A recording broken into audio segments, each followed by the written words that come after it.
Hey guys, it's Kenny here. Today we're going to talk about another book, but to do this, we don't have to go that far this time. Today we're going to talk about one of my friend's books, Zehir, which is poison in English, and I will share the link so you can get the book if you want. We're going to talk about the characters, the place, the plot twist, and the storyline, and then at the end of the video, we will talk about the message of the book. So the book is called Zehir, and the author is Leyla Kaya. It technically checks all the boxes to be a novel. It has a place, characters, and a storyline that unfolds as we read it. The book was gifted to me by one of my friends, so I wanted to give it a shot, and I read it, and I really liked the message that it conveyed, so I wanted to make this video. So the story takes place in a village. The name of the village is not clearly identified by the writer. We know that the village is very underdeveloped, and the education level is very low. The timeline of the story is around 1985-1995, as I got it confirmed through the writer. However, we can easily tell the timeline of the story by the letters, absence of the phones, and the overall mindset of the residents of the village. And we also have characters that are complex, multi-layered, and selfish, and some of these characters lack spine so much that they are easily swayed by others' opinions. And I think the existence of these complex characters makes the story even more unique, because you have the bad guy, you have the good guy, you have the guy that is sitting on the fence and not doing anything. So let's talk about the characters of the book. We have Yonca, who is the daughter of Ibrahim and Sevda, and we also have Salih and Yiğit, who are the sons of Hayal and Cezmi. However, Salih is adopted by Hayal and Cezmi when he lost his parents when he was a little kid. And we also have Şükran, who is a close friend to Yonca, and Şükran is married to Murat and they have a son together. And we also have Vahit, the teacher of the village, and we also have Raziye, the tailor of the village. She is a widow and she has two sons, and she has a tailor shop. She's making her own money, but her resistance to these things is highly frowned upon by the villagers. So let's talk about the plot twist of our story. We have Salih and Yonca. They have been in love for a very long time. And even if it's difficult in the beginning, they eventually get the permission of their families and decide to get married.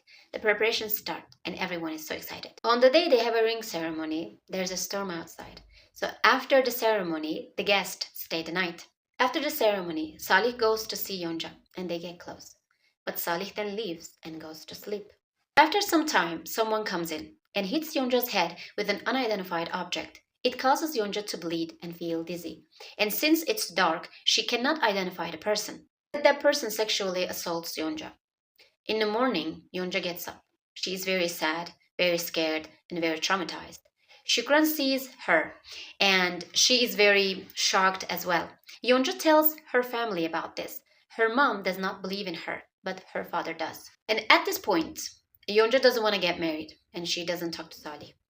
And after a month, they see each other.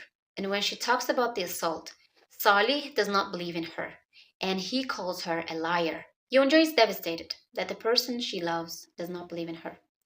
They don't go to a doctor, they don't go to police. The crime is basically veiled. So they break off the engagement, and they don't get married. But in the meantime, Salih tries to find ways to hurt Yonca. And one day, Yiğit offers that he could marry Raziye because Raziye loves Yonca and Yonca loves Raziye. And shockingly, Salih accepts this offer and gets married to Raziye. And after 5 years, Yonca slowly starts to heal. Raziye and Salih have a son together.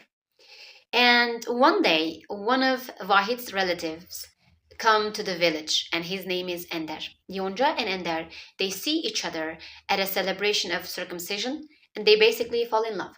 After a few months, they decide to get married. And Yonca is very shocked that she could love again, she could feel safe and butterflies in her stomach again for someone else. However, things take a nasty turn just 3 days before the wedding.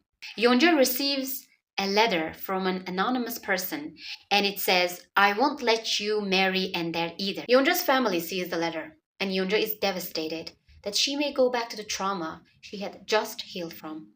Şükran confesses that she knows the person, that it is Murat who wrote the letter. Şükran says she had seen him coming to Yonca's room and assaulting her 5 years ago. And since Yonca was silent during the act, she thought Yonca was consenting. But the thing is, Yonca was not conscious at that time because Murat had hit her head with an object. Upon hearing this, Ender throws Şükran out. Yonca is devastated once again. Murat goes to jail. Şükran and Yonca are no longer friends. Ender and Yonca get married. And after all these years, Salih still thinks Yonca loves him. And he fakes a letter from Yonca and uses this letter to manipulate Yiğit to help him kidnap Yonca. But Raziye is aware of that. She follows them and she shoots Salih and unalives him. The book ends here with Raziye saying, "I did this for you. Do you forgive me now?" to Yonca. Let's talk about some characters. Yonca is very considerate, beautiful, smart, kind young lady. She quits school to help her family and mom to take care of her siblings. Salih is a very complex character. He has no moral compass or autonomy. And although he is not inherently evil, he has the potential to be, and he fulfills that potential to the fullest. Salih is very impulsive and easily swayed by what others say. It is very hard to love and support Salih. He does so many bad things to hurt Yonca, such as marrying Raziye and deceiving Yiğit to help him kidnap Yonca. He has no character development at all throughout the book. He is miserable and pathetic. He is uneducated. And that leads him to be very careless and quick in judgment. Şükran is a very dark, selfish and pathetic character. She married Murat despite knowing that Murat loves Yonca. It shows how obsessive Şükran is. Murat and Şükran are both obsessed with people. Murat's obsessed with Yonca, Şükran is obsessed with Murat. That's why she protected Murat in the first place. Şükran is a complicit. Murat is an evil, terrible and emotionless man. I think he has Antisocial Personality Disorder, a mental health condition characterized by a long-term pattern of manipulating, exploiting, and violating the rights of others. They also lack empathy. Symptoms include deceitfulness, impulsiveness, and criminal behavior.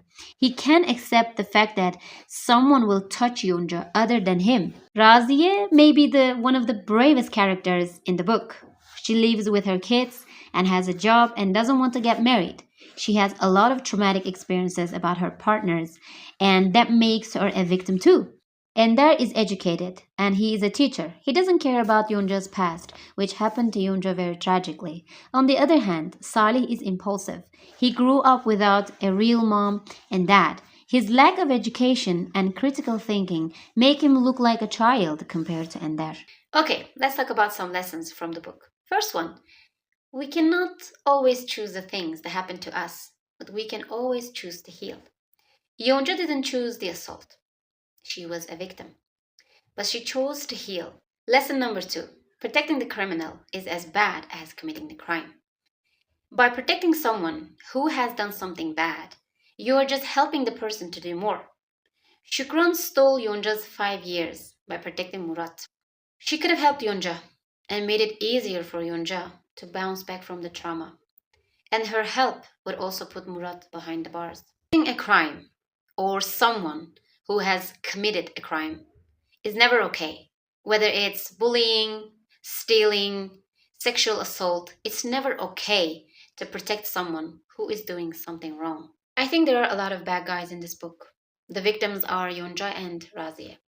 And the bad guys are first Murat, because she assaulted Yonca. And then Yonca's parents, because they didn't make sure that she was safe. They ignored her situation.